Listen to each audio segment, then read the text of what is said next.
বাবারে বাবা, হাঁস ক্লিন করা এতটা কঠিন তা যদি আগে জানতাম তাহলে কখনোই এটাকে আমার ফেভারিট খাবারের লিস্টে রাখতাম না। তো প্রথমেই কি করেছি, আমি হাঁসটাকে ক্লিন করে হলুদ লাগিয়ে পুড়িয়ে নিয়েছি। এতে কি হয় জানো, চামড়াটা খেতে খুব মজা লাগে। তারপর খানিকটা তেল দিয়ে তার মধ্যে 1 কাপ মতো পেঁয়াজ আর একটা দারচিনি দিয়ে প্রথমে একটু লাল লাল হয়ে এসেছি। বড় 2টা পেঁয়াজ, আদা রসুন পাটাতে বেটে নিয়েছি, সেটা দিয়ে দিলাম। তারপর শুকনা মরিচ বাটা, জিরা বাটা আর গরম মশলা বেটে সেটা সুন্দর মতো নাড়িয়ে হলুদ লবণ দিয়েছি।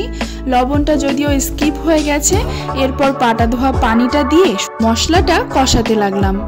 আর এই কাজ করতে করতে এদিকে একটা বড় কাজ বাকি রয়ে গেছে, সেটা হচ্ছে নারকেল ফালি বের করা। তারপর নারকেলটাকে ভেঙে তার থেকে ফালি ফালি করে নারকেল বের করে নিচ্ছি। সত্যি বলতে এই প্রসেসিংটা অনেক কষ্ট। এদিকে মশলা থেকে তেল উঠে এসছে। এরপর আমি মশলার মধ্যে মাংসটা দিয়ে দিলাম। নারকেল দুধ বানানোর জন্য ব্লেন্ডারে কিছু নারকেল টুকরা ব্লেন্ড করে নারকেল দুধটাকে ছেঁকে এভাবে বের করে নিচ্ছি। আপনাদের বাসায় যদি নারকেল কুড়ানোর জন্য যে যন্ত্রটা সেটা না থাকে তাহলে এভাবে ব্লেন্ডারে ব্লেন্ড করে নারকেলের যে দুধটা সেটা বের করে নিতে পারেন।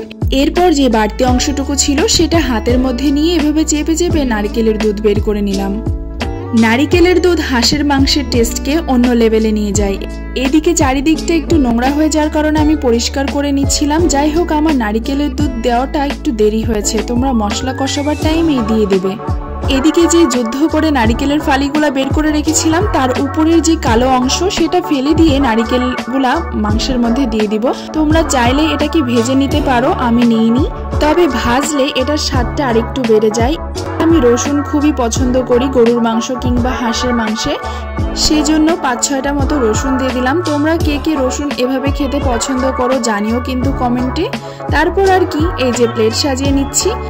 দুপুরে আমার মেনুতে হয়েছিল ডিম ভুনা আর নারিকেলের দুধ দিয়ে হাঁসের গোশ। আজকের মেনুটা ছিল খুবই সাধারণ কিন্তু আমার খুবই পছন্দ।